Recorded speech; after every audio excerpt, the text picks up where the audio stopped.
On January 8, 2026, the Rivers State House of Assembly launched its third attempt to impeach Governor Siminalayi Fubara. 26 lawmakers gave him 7 days to respond. The charges?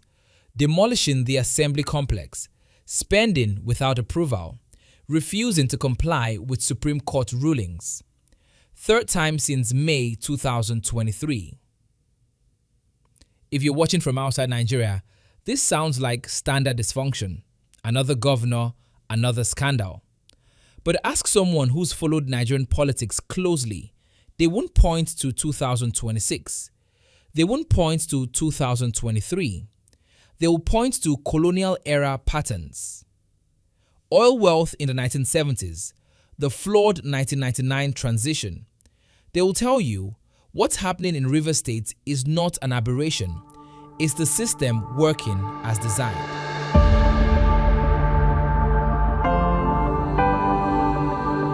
Hello and welcome to Beyond the Headlines. I'm Lucky Jonathan.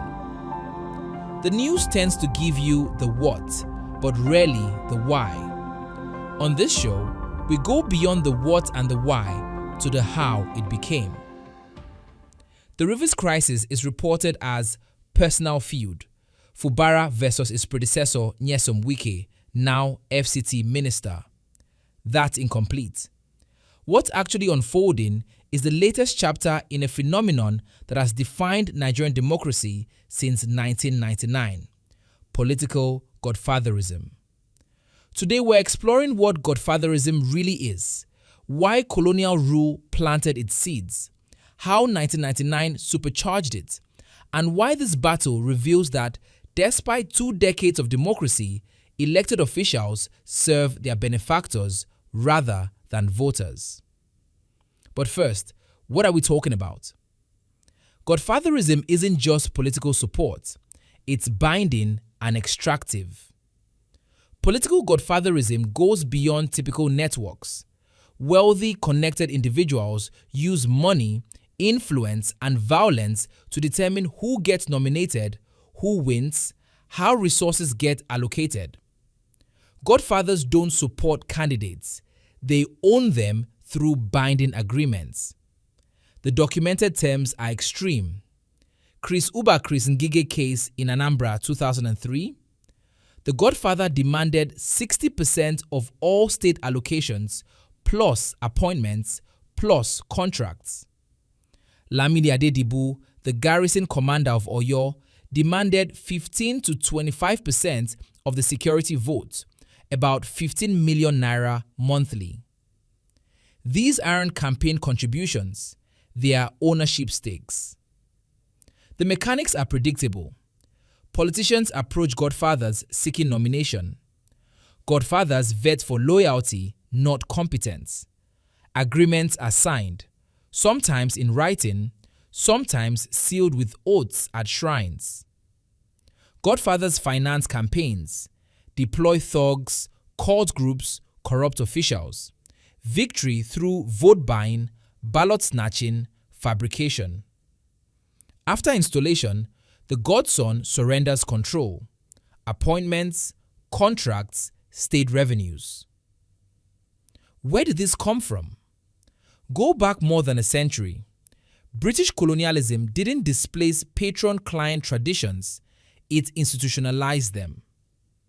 Pre-colonial Hausa society had the Maigida, Yoruba had the Baba Kekere and Baba Isale. Leaders who provided protection and resources, not democratic, but they had reciprocal obligations. Then came Lord Lugard's indirect rule from 1900, governing through traditional authorities. In the north, through the Sokoto Caliphate. In the south, the British created warrant chiefs, appointed officials who lacked legitimacy but controlled access to colonial power. This created a template, authority from connection to higher powers rather than popular mandate. The First Republic saw regional power brokers, Ahmadu Bello, Nnamdi Azikiwe, Obafemi Awolowo. But scholars say these founding fathers were benign, seeking policy achievements, not cash extraction. The military era nearly 30 of Nigeria's first 40 years transformed Godfatherism. Strong men moved behind the scenes, but 1999 changed everything. The return to civilian rule created perfect conditions. More on those conditions when we get back.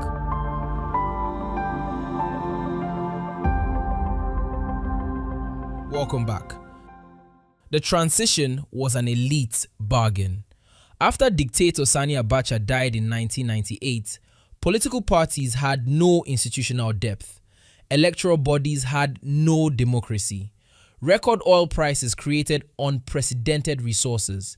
An estimated $223 billion flowed in during Obasanjo's administration.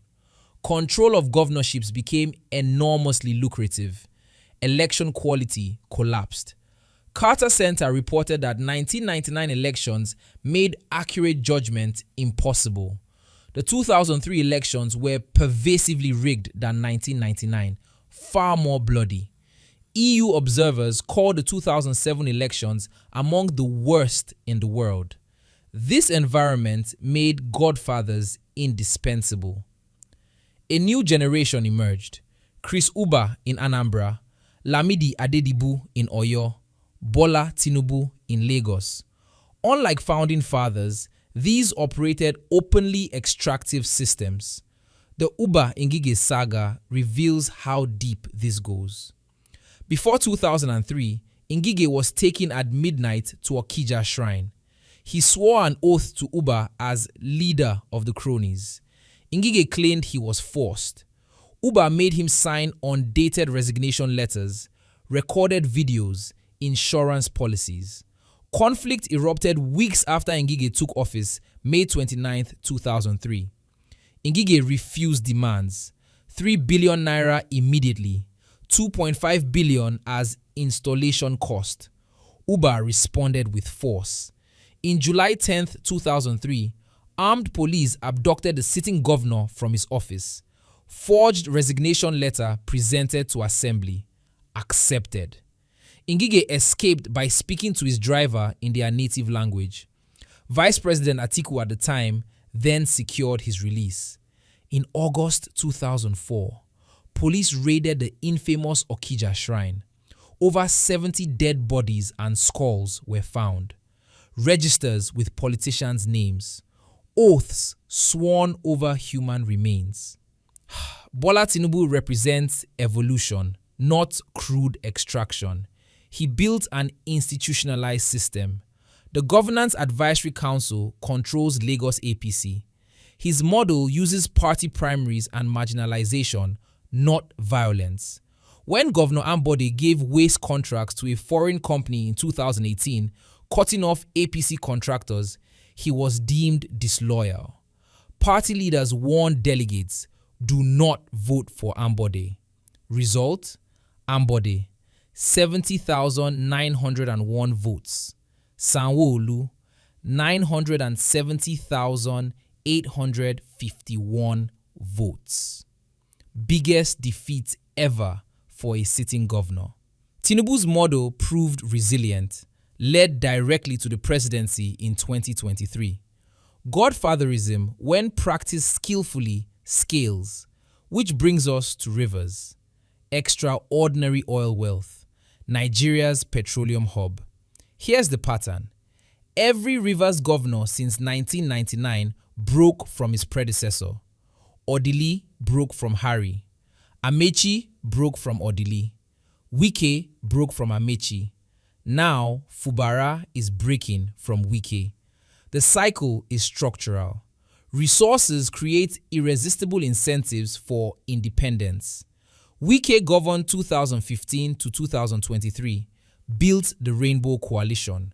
When selecting a successor, he chose Fubara, his accountant general, a technocrat with no political base, 18 years in civil service, maximum controllability. Wike set conditions. Contracts above 50 million needed his approval. No travel without permission. Wike retained political control. Some say Fubara agreed not to seek re-election in 2027, but Fubara, inaugurated May 29, 2023, asserted independence within months, tried to reshuffle, remove loyalists. October 2023, explosion. October 29, 2023, Assembly complex bombed. Eve of impeachment. Next day, 27 lawmakers initiated impeachment. Only 4 supported Fubara. December 2023, peace deal didn't hold. 2024, dual legislatures, contradictory court rulings, Fubara's budget nullified. Peak, October 5th, 2024. Fubara held elections despite court orders. His party won 22 of 23 councils. Violence followed. 3 secretariats burned. February 28, 2025. Supreme Court ruled for Wike. March 18, 2025. President Tinubu declared 6-month state of emergency, suspended Fubara, suspended Assembly. Unprecedented. December 9, 2025. Fubara defected to APC. We can't support Tinubu if we don't identify with him. Same party as Wike, who's nominally PDP while serving as Tinubu's minister. Wike's thank you tours. I'll correct the mistakes of 2023. January 8, 2026. Third impeachment launched. Today, Tinubu has summoned both men separately. Crisis unresolved. What does this reveal? Federal backing decides these battles. Jonathan's support let Wike defeat Amechi. Tinubu's stance is crucial for Fubara. Godfatherism operates in nested hierarchy. Federal power overrides state patrons. Wike rose through federal support, now threatened by the same mechanism. Nigeria's richest state, sitting on oil, and teachers wait months for salaries. Hospitals go without supplies. Roads stay unpaved, while billions fund political warfare. Is Godfatherism weakening? No, it's evolving. Methods got sophisticated, but the dynamic persists. Wealthy patrons install candidates. Those candidates owe them, not voters. Weak institutions let this happen. Poverty creates desperate youth. Oil wealth raises the stakes. Parties lack internal democracy, and tradition legitimizes patronage. Fubara's defection shows one escape route: party switching. The state of emergency shows federal willingness to step in. Visibility has intensified criticism, but none of this breaks the cycle. Godfatherism is democracy captured by private interests. Elections become transactions. Governance becomes extraction. Institutions become weapons. Rivers isn't an aberration. It's the logical endpoint. Wike rose by breaking from his godfather. Now a godson does the same to him. The cycle continues because the incentives remain. Control the state, control the resources. Until that changes, each generation reproduces the pattern. Godsons becoming godfathers. This is beyond the headlines. If this helped, share it. Understanding how we got here is the first step towards something different. Thank you.